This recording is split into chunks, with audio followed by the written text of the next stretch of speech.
नमस्कार साथियों, the geography point YouTube channel पर आपका हार्दिक स्वागत और अभिनंदन है। लैब असिस्टेंट परीक्षा 2025 के सिलेबस में 4 जनजातियों का उल्लेख किया गया है, बुशमैन, एस्किमो, गोंड और भील। तो अपन यहाँ एक एक जनजाति के बारे में विस्तृत चर्चा करेंगे। एनसीईआरटी से इसको क्लियर करना है।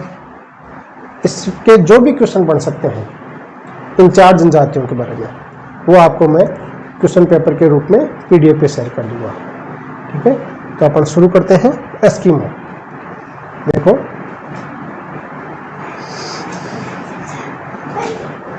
एस्किमो पहले तो ये एस्किमो का जो शाब्दिक अर्थ होता है वो है कच्चा मांस खाने वाला। एस्किमो जिन क्षेत्रों में निवास करते हैं वो आर्कटिक प्रदेश हैं। आर्कटिक प्रदेश हो गए, ग्रीनलैंड हो गया, साइबेरिया हो गया, इन क्षेत्रों में ये निवास करते हैं। देखो, आर्कटिक प्रदेश में मानव आज की विकास की प्रारंभिक अवस्था में है, आज भी वही आदिम अवस्था में अपना जीवन यापन कर रहा है। इनका जो एस्किमो का जो मूल जीवन का जो आधार है, आजीविका का जो आधार है, वो है आखेट करना, शिकार करना, मछली पकड़ना और संग्रहण, अपने भोजन का इकट्ठा करके उसे जीवन यापन करना। एस्किमो का शाब्दिक अर्थ बता दिया, कच्चा मांस खाने वाला। तथा एक इसका शाब्दिक अर्थ और है कि बर्फीले प्रदेश के निवासी के रूप में, क्योंकि एस्किमो जिन क्षेत्रों में रहते हैं वो पूर्ण रूप से हिमाच्छादित प्रदेश हैं, हमेशा बर्फ से ढके हुए क्षेत्र रहते हैं, तो उन्हीं क्षेत्रों में इसका निवास स्थान है। तो इसको बोलते हैं एस्किमो का शाब्दिक अर्थ कच्चा मांस खाने वाला तथा बर्फीले प्रदेश के निवासी के रूप में होता है। अब जो है इसमें एनसीईआरटी जो लिखती है, एस्किमो जनजाति मंगोल प्रजाति से संबंधित है। बहुत इंपॉर्टेंट है, ये लाइन बहुत इंपॉर्टेंट है, यहाँ से क्वेश्चन बनने की पूरी संभावना है। पेपर सेटर क्वेश्चन बनाएगा कि एस्किमो जनजाति का संबंध किस प्रजाति से है, तो 4 ऑप्शन दे देगा, मंगोलाइड दे देगा, ऑस्ट्रेलाइड दे देगा, निग्रोइड दे देगा, एक और दे देगा। ठीक है, तो अपने को ध्यान रखना है कि एस्किमो का संबंध किस प्रजाति से, मंगोल प्रजाति से, मंगोलाइड प्रजाति से। ठीक है, एस्किमो की जो शारीरिक संरचना होती है उसके बारे में देखो। एस्किमो का चेहरा सपाट एवं चौड़ा, त्वचा का रंग पीलापन लिए हुए है, भूरा। एस्किमो की जो शारीरिक संरचना है उसमें देखो, उनका चेहरा सपाट एवं चौड़ा, त्वचा का रंग पीलापन लिए हुए भूरा, बाल भद्दे व काले, कद मंझला, ज्यादा ऊंचाई के लोग नहीं होते, नाक चपटी, आंखें गहरी कथई एवं तिरछी होती हैं, इनका जबड़ा भारी, मुंह चौड़ा तथा दांत सफेद एवं मजबूत होते हैं, शरीर हष्ट-पुष्ट एवं पुट्ठे मांसल होते हैं। ठीक है, शारीरिक संरचना बिल्कुल मजबूत होती है क्योंकि प्रकृति से बिल्कुल नजदीक से जुड़े होते हैं, सारा काम शारीरिक गतिविधि पर निर्भर है इनका पूर्ण रूप से। ये घोर संकट काल में भी अपनी स्थिरता, गंभीरता व विवेक को अडिग बनाए रखते हैं। ये स्वभाव के सरल एवं हंसमुख प्रकृति के होते हैं। अब देखो, जो इसमें जो क्वेश्चन बनेगा, इनको अलग अलग क्षेत्रों में अलग अलग नाम से भी जाना जाता है। ठीक है, अब इसके निवास क्षेत्र के बारे में बात करते हैं। एस्किमो जनजाति प्रारंभ से ही आर्कटिक एवं टुंड्रा प्रदेशों तक सीमित रही है। इस क्षेत्र में अलास्का से लेकर बेरिंग जलडंबू मध्य तक इनका विस्तार है। बेरिंग जल संधि तक इसका विस्तार है। इनका इन्हीं क्षेत्रों में निवास करते हैं। ये अलास्का, कनाडा, ग्रीनलैंड और उत्तरी साइबेरिया क्षेत्र के निवासी हैं। इनको अलग अलग क्षेत्रों में अलग अलग नाम से भी जाना जाता है। जैसे उत्तरी कनाडा एवं ग्रीनलैंड में जो इनको बोलते हैं एस्किमो। स्कैंडिनेवियाई में 3 देशों को शामिल करते हैं। स्कैंडिनेवियाई जो देश हैं, नॉर्वे, स्वीडन और फिनलैंड, इन देशों के तीनों को मिला के जिस नाम से जाना जाता है वो है स्कैंडिनेवियाई। तो इन क्षेत्रों में एस्किमो को लेप्स के नाम से जाना जाता है, लेप्स।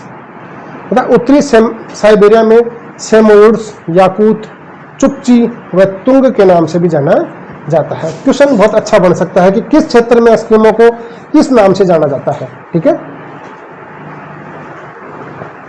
आगे देखो, इनके जो क्षेत्र है वो निम्न तापमान है, बर्फीली आंधियां, कम रोशनी युक्त तथा कठोर जलवायु में लगभग 10 लाख एस्किमो विगत 10,000 वर्षों से रह रहे हैं।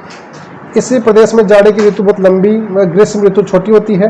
ये इसका इनका देख लो। इसके आगे देखो, केवल यहाँ जो वनस्पति पाई जाती है वो सेवाल है। ग्रीष्म काल में बर्फ जब पिघलती है उसके बाद जो वनस्पति उगती है उसमें क्या क्या है, सेवाल, काई, लाइकेन आदि रंग बिरंगे फूलों की वनस्पति उग जाती है। यहाँ जो जीव जंतु पाए जाते हैं उनमें ध्रुव भालू, लेमिंग, खरगोश, कस्तूरी मृग, कैरिबाऊ, रेंडियर, जो इनकी मतलब इनके साथ जीवन यापन करने में इनकी महत्वपूर्ण भूमिका है रेंडियर की। कुत्ते जैसा जीव होता है। लोमड़ी, भेड़िए, कुत्ते आदि इस क्षेत्र के प्रमुख प्राणी जात हैं। समुद्र में सील मछली, व्हेल मछली, वॉलरस मछली जिसको सी लायन के नाम से भी जाना जाता है, जैसी विशालकाय मछलियाँ पाई जाती हैं। इनका जो जीवन यापन है मुख्य रूप से शिकार पर टिका हुआ है। शिकार करना एस्किमो के जीवन यापन का एकमात्र साधन है। ये शीतकाल व ग्रीष्म काल में विभिन्न विधियों के माध्यम से शिकार करते हैं। अब शीतकाल में जो शिकार करने की जो इनकी विधि है उसके बारे में अपन पढ़ेंगे। क्वेश्चन बनने की संभावना रहती है यहाँ से। इस ऋतु में एस्किमो समुद्र तट के किनारे सील मछली का शिकार करते हैं। जब मछली बर्फ में बने छिद्रों में श्वास लेने आती है तब एस्किमो द्वारा रखी हड्डी की छड़ हिल जाती है। एस्किमो अपने हथियार हार्पून, ये भी ध्यान रखना है कि एस्किमो सील मछली का कौन से हथियार के द्वारा शिकार करते हैं? हार्पून। हार्पून से सील मछली का शिकार करते हैं। शिकार करने की जो ये प्रक्रिया है इसे बोलते हैं माउपाक। माउपाक का मतलब होता है प्रतीक्षा करना, इंतजार करना। शिकार की दूसरी विधि इतुरपाक है। इतुरपाक में शिकारियों द्वारा 2 छिद्र बनाए जाते हैं। एक छिद्र में एक व्यक्ति सील को चारा डालता है और दूसरे छिद्र में दूसरा व्यक्ति संकेत मिलते ही हार्पून से शिकार कर लेता है। तो माउपाक और इतुरपाक 2 शिकार करने की विधियां हैं। हथियार हार्पून के माध्यम से शिकार हार्पून के माध्यम से किया जाता है और मछली होती है सील मछली।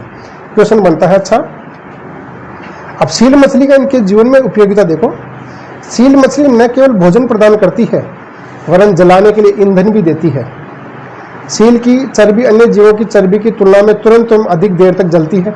इसकी चर्बी को जला के ये लोग आग उत्पन्न करते हैं जिससे शरीर को तपाने के काम में लेते हैं। ये ठंड से अपना बचाव करते हैं और ताप भी अधिक देती है। अब देखो, ये तो था शीतकालीन आखेट जो अपने 2 विधियां पढ़ी, माउपाक और इतुरपाक। अब जो बसंत काल में आखेट करते हैं, मार्च में जो आखेट होता है उसमें देखो, मार्च में सील मछलियां श्वास लेने हेतु बाहर आकर धूप सेकने लग जाती हैं, बर्फ पे आने लग जाती हैं और उनका शिकार किया जाता है। बसंतकालीन आखेट करने की जो विधि है उसको बोलते हैं उतोक। ठीक है, तो बसंतकालीन आखेट करने की विधि क्या कहा जाता है? उतोक। ये शिकारी कुत्तों की मदद से सील मछलियों का शिकार करते हैं। इस ऋतु में चमड़े से बनी नाव को परिवहन के लिए काम में लेते हैं जिसे कयाक कहा जाता है। जो शिकार करने के लिए जिस नाव का उपयोग करते हैं एस्किमो उसको बोलते हैं कयाक। ये किससे बनी होती है? चमड़े की बनी होती है। ग्रीष्म काल में एस्किमो लोग केरिबो, 12 सिंगा जो हिरण होता है, का धनुष बाण से शिकार करते हैं। खरगोश, बतख एवं चिड़ियों का शिकार हल्के भाले से फेंक कर करते हैं। रेंडियर संपत्ति एवं सामाजिक स्तर का मापदंड भी है। ये मैंने पहले ही बताया कि रेंडियर का इनके जीवन में बहुत अधिक महत्व है। रेंडियर संपत्ति, भाई जिस एस्किमो के पास जितने ज़्यादा रेंडियर होंगे वो व्यक्ति उस क्षेत्र का उतना ही धनी व्यक्ति समझा जाएगा और उसका समाज में भी उच्च दर्जा होगा। एस्किमो के जीवन में सील मछली का भी अत्यधिक महत्व है। जैसे रेंडियर का महत्व है वैसे ही सील मछली का भी महत्व है। सील से खाने के लिए मांस मिलता है, कपड़े के लिए खाल मिलती है, तंबू बनाने के लिए खाल मिलती है, ईंधन के लिए चर्बी मिलती है, स्लेज गाड़ी बनाने के लिए हड्डियां और धागे के रूप में तांत प्राप्त होती है। मतलब सील मछली के हर अंग का इनके जीवन में बहुत महत्व है। इनकी जीविका का मुख्य आधार ही सील मछली है। भोजन, कच्चा मांस इनका प्रमुख भोजन है। जैसा शिकार करते हैं वैसे उसको खा लिया जाता है। भोजन का स्रोत सील, व्हेल और सी लायन है। छोटी मछलियों व स्थलीय जीव जंतुओं से भी भोजन प्राप्त होता है। वस्त्र देखो, एस्किमो के वस्त्र मुख्यतः केरिबो, जो 12 सिंगा जो हिरण होता है, की खाल से बने होते हैं। यह सील मछली की खाल की अपेक्षा अधिक गर्म एवं हल्के होते हैं। धुरे भालू के समूर से भी वस्त्र बनाए जाते हैं। धुरे भालू होता है उसके खाल से भी वस्त्र बनाए जाते हैं। वस्त्र बनाने का कार्य स्त्रियां करती हैं। स्त्री एवं पुरुष दोनों के वस्त्र एक समान ही होते हैं। एस्किमो जर्सी नुमा बहादार वस्त्र, जिसे तिम्याक कहते हैं, पहनते हैं। पूरी बहा की जो शर्ट पहनते हैं वो उसको बोलते हैं तिम्याक। ये पुरुषों का वस्त्र है। तिम्याक के ऊपर पहने जाने वाले कपड़े को अनोहाक कहते हैं। तो क्वेश्चन बन सकता है कि तिम्याक व अनोहाक क्या है? तो तिम्याक और अनोहाक एस्किमो द्वारा पहने जाने वाले वस्त्र हैं। सील की खाल से बने जूतों को कार्मिक या मुकुलुक्स कहते हैं। सील मछली की खाल से बने जूतों को क्या बोलते हैं? कार्मिक या मुकुलुक्स। ये अपने को सारे याद करने, टू द पॉइंट आपको टेलीग्राम चैनल पर अपलोड करा दिए जाएंगे। अब इनका देखो, इनका जो घर होता है उसकी कैसी संरचना होती है। इनके मकान बर्फ, पत्थर, हड्डियों तथा खालों के बने होते हैं। शीतकाल में बर्फ के बने हुए मकान को इग्लू कहते हैं। 2022 की जो वैकेंसी थी लैब असिस्टेंट, तो उसमें एक क्वेश्चन आया था कि इग्लू और कर्मक, ठीक है ना। तो उन्होंने पूछा था कि बर्फ से बने हुए मकान को क्या कहते हैं, इग्लू, ठीक है।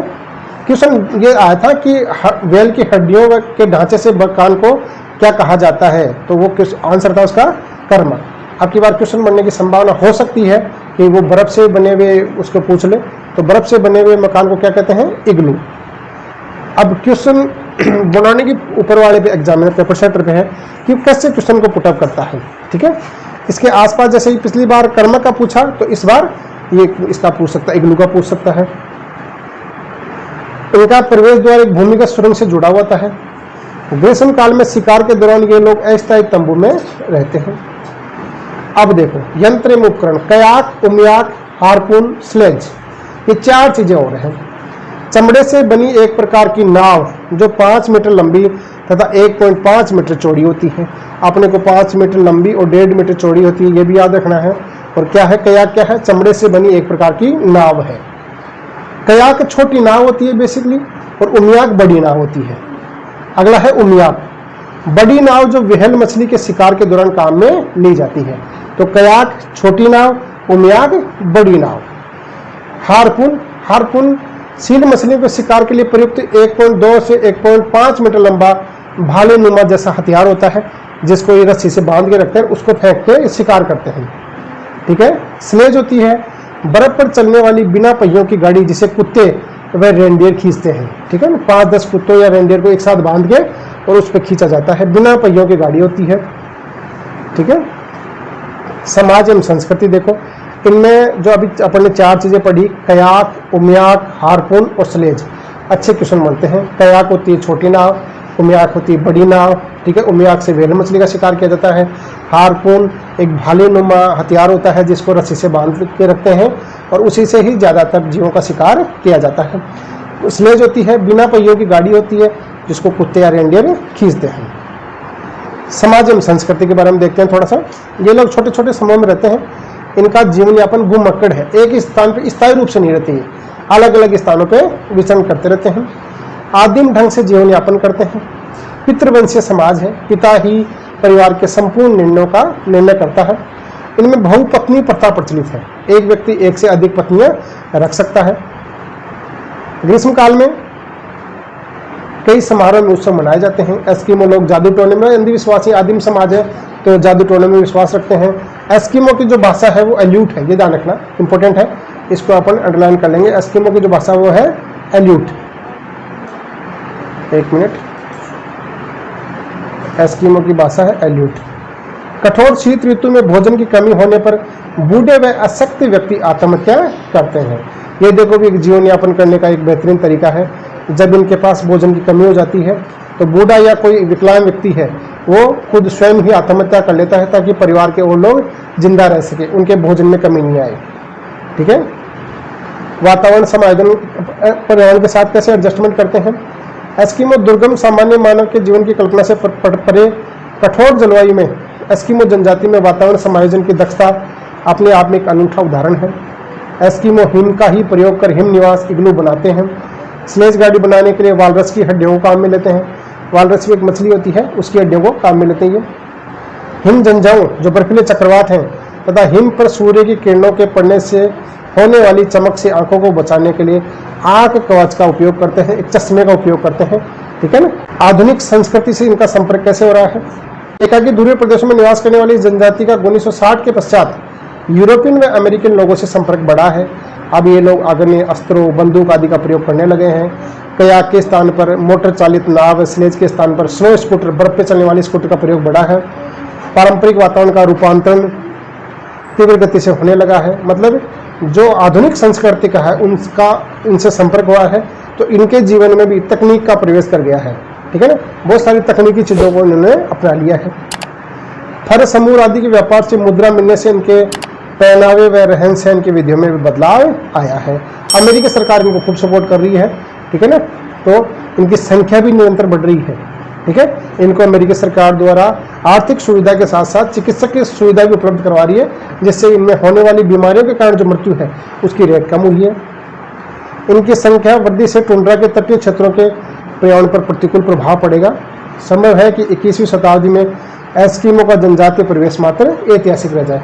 हो सकता है कि इनके समय के साथ जो इनकी परंपराएं हैं वो धीरे धीरे आधुनिक संस्कृति के संपर्क के कारण लुप्त हो जाए। ठीक है, तो इसी के साथ अब देखो एस्किमो जनजाति से कैसे क्वेश्चन बने हैं। देखो टुंड्रा प्रदेश में निवास करने वाली कौन सी जनजाति है।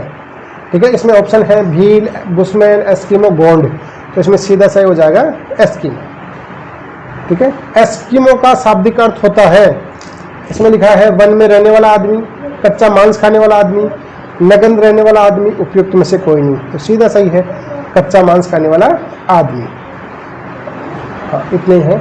और मैं इससे संबंधित एस्किमो से संबंधित जो भी क्वेश्चन बन सकते हैं, ठीक है, वो आपके टेलीग्राम चैनल पे शेयर कर दिए जाएंगे पीडीएफ फॉर्म में। तो आप वहाँ से उसका प्रिंट निकाल के अपने पास सुरक्षित रखें, उनको याद करें। ठीक है, अगले वीडियो में मिलते हैं। धन्यवाद।